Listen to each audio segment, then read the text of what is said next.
Welcome everyone, my name is Brendan Snyder. Thank you for joining me. This is 10 additional rock albums that everyone should own, and it's essentially a part 3 to a previous video that was simply called 10 rock albums everyone should own, and its follow-up video, 10 more rock albums everyone should own. And I'll leave a link in the descriptions below if you want to check those two out, especially since there's going to be a lot of big name artists that were included on the first list that aren't going to be included here. So maybe one of your favorite bands, if you don't see them here, we're on those two lists and you'll want to go check those out. Now, the 10 albums that we're going to talk about are career-defining, genre-setting, hugely influential, and record-breaking in most cases. But I will say this, these are not the only 10 albums you should own.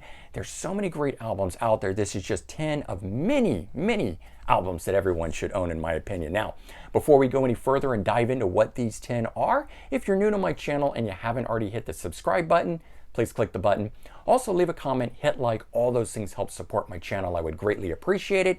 And as an added bonus, by subscribing, you'll be able to stay up to date on all that's going on in the world of music, just like this, with 10 additional rock albums that everyone should own. Now, for a little context, I've got over 9,000 CDs in my collection, and for my rock interests, I start in early 60s rock, and I go through 70s, 80s, 90s, all the way up to present. I like glam rock, hard rock, melodic rock, prog rock, AOR, alternative rock, and more. So many different genres to look at, to include, to think about. Some of the bands that were considered here, the Beatles, Jimi Hendrix, Leonard Skinner, Cheap Trick, Rainbow, Bad Company, Electric Light Orchestra, Genesis, Heart, Bon Jovi, and Kiss, just to name a few. And remember, we've got 20 other artists on those first two lists that were also considered but ended up there. So the question becomes, who is included on this one? Well, I've got albums that span over 3 decades, and kicking off at number 10 for this particular ranking, we have Kansas and Leftoverture from 1976, fourth studio album, 4 million copies sold in the US. And this is the album where guitarist Kerry Livgren got really involved with the band, contributing, wrote all the tracks on the album, co-writing 3 of those with others. And it's a really good, hard-driving rock album mixed with amazing melody and vocals and really, really tight instrumentation on it, featuring songs like Carry On Wayward Son, which to me is one of the greatest rock anthems out of the 70s. The opening harmonizing on it is just spot on. And when the whole band comes in together on it, just kind of pushes it right over the top. Then you've got the song The Wall, which I think is a great example of the band's skills to meld beautiful melodies with intricate arrangements and yet still be accessible. And so coming in at number 9, we've got Billy Squire and Don't Say No from 1981, second studio album, and this one here remained on the charts for 2 full years at 111 weeks long. 3 million copies were sold in the US, and it's just a really great rock record, in my opinion, that bridged 70s rock with that new 80s sound that was coming in at the time. Lots of keyboard flair on this one here, and it featured 4 really big hits. In the Dark, which has a really great keyboard riff mixing with the hard-driving guitars on it. So the song is both melodic and yet hard rocking at the same time. Then you've got The Stroke, which is one of the most recognizable song intros due to that defining drum beat that's on it. And the song itself has been sampled a number of times by modern artists, keeping it in the spotlight. You've got My Kind of Lover, which is a simple but catchy rock song with a really big chorus on it, and Lonely is the Night. Great pairing between vocals and guitars on this one here, and I really love how the two mirror each other. Okay, coming in at number 8, we have Yes and 90125 from 1983, 11th studio album, 3 million copies sold in the US, and it was the first to feature the new lineup that included guitarist Trevor Rabin, who really contributed and changed the sound of the band going forward for this one. While they retained those prog rock roots, they mixed in new modern elements to their sound, and it would create a very contemporary sound for the new times, featuring songs like Owner of a Lonely Heart, which sounds simple in nature, but actually has a lot of hidden flourishes in it that I think has kept that song fresh for over 40 years. And then you've got Hold On, which is made up actually of two different songs, but the way they come together on here creates a really unique sound for the song and changes, which is probably my favorite, beginning with a repeating rhythmic segment and an odd time signature on it before breaking into something that's really beautiful. So a melodic song itself that's really elevated when the chorus comes around on it. All right, coming in at number 7, we've got Motley Crue, Dr. Feelgood, 1989. Fifth studio album and 6 million copies sold in the US, and it was the first album that the band recorded after getting sober. So the band really brings to this a renewed sense of energy and presence on it. They worked with producer Bob Rock, who would of course go on to even more fame with Metallica. And the album itself and the production style that Bob brought to it is just really big and full and sound. The album is solid start to finish, in my opinion. No bad songs on here. Including songs like Dr. Feelgood, which is a really nice, gritty, sleazy rocker with the bass and drums right up in your face. Then you got Kickstart My Heart, featuring the iconic whammy bar intro by guitarist Mick Mars, and it's just a huge, revved up rocker that's on speed. And Same Old Situation, another big song that's full of melody, which tells a really great story through the lyrics, and one of my favorites off of the album.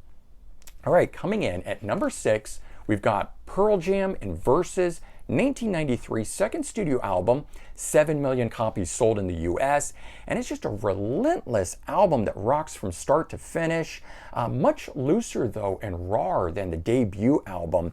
And for promotion on this, it was interesting. They pulled back, they did no videos or anything like that for it, but it included the songs Go, which is a huge driving rock sound, for the opener on this album, then Animal, which opens with an amazing guitar riff, and the song itself just muscles ahead in here with the occasional melodic interlude thrown in.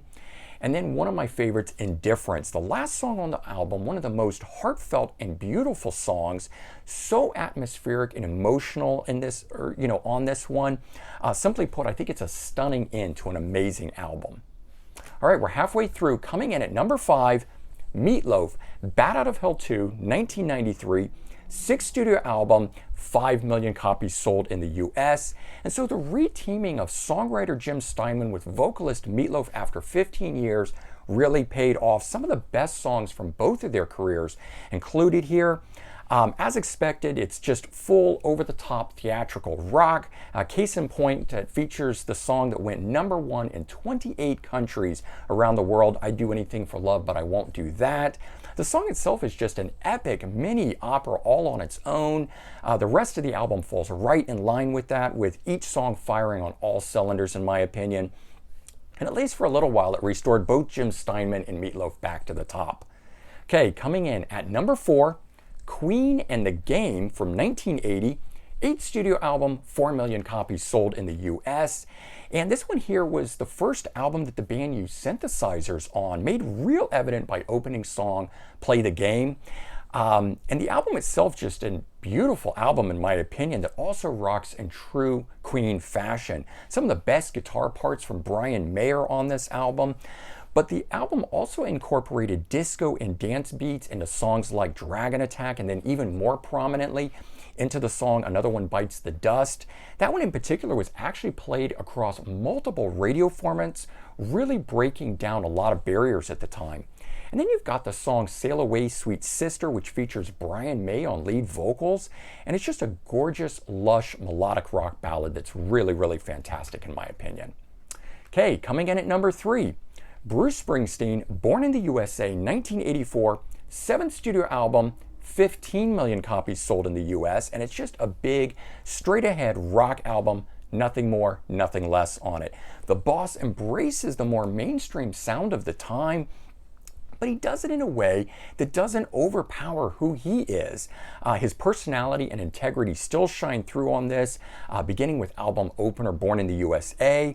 And then it moves into my favorite song, Cover Me, which was actually written for Donna Summer, but fortunately Bruce Springsteen kept it for himself on this album. And then there's Glory Days, which is a song that, for the ages, in my opinion. You've got that idea, who hasn't sat back and thought to themselves about the days of past? Good or bad, I think we've all been there and we can all remember that. And I think it makes the notion for this song here a timeless one, that anyone can experience that. And then also, who remembers the song Dancing in the Dark with the video that's got a young Courtney Cox before she took off for superstardom in the TV show Friends, right? And the song itself was actually written in a single evening, just kind of summing up how Bruce felt at the time. And then the end of the day, it ended up connecting with millions and millions of fans and people at the time. Just really cool.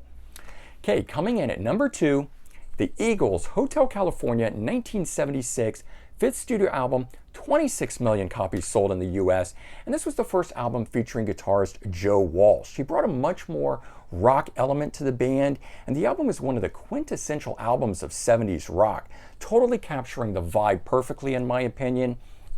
Opening with Hotel California, which is one of the best examples of twin lead guitar work on it, and I think, no top 10 list of songs is complete without Hotel California on it.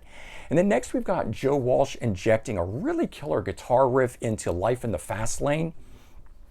And then Joe takes lead vocals on Pretty Maids All in a Row, really proving his contribution to the band. All 5 of the members of the guys, I think, really came together and gelled on this particular outing here, making for one of the most iconic albums of all time. All right, and coming in at number 1, Fleetwood Mac and Rumors, 1977, 11th studio album, second album to feature Lindsey Buckingham and Stevie Nicks on it, and the album itself would ultimately sell 20 million copies in the US. And the album itself is truly a rock masterpiece, both in sound and production. Despite the band members themselves falling apart at the time, the album for me is really tight and cohesive as an effort. The album's filled with classic tracks. You've got Dreams, which is sung by Stevie Nicks, and it's said to have been written in only 10 minutes, but the song itself has created a lasting impression, including the fact that it recently gained a new life through a TikTok video of all things. Then you've got Don't Stop, which is sung by Lindsey Buckingham, just a pop rock song at its core, but while it was written as a breakup song, it actually has taken on new meaning over the years about looking towards the future, which is kind of cool. And you've got Go Your Own Way, which is another song sung by Lindsey Buckingham, and another breakup song that's just done very beautifully on here. So the album itself, still very fresh today, 44 years later, and I just think it's a true rock classic album. And there you go, 10 additional rock albums that I think everyone should own. And of course, I say that tongue-in-cheek. There's so many other great albums that everyone should own as well. And hopefully you'll enjoy this. Check out the 2 previous videos that I did. Again, I will put links in the description below. Leave your comments. Let me know your thoughts. I hope everyone has a great day, and I'll talk to you all real soon. Bye, everyone.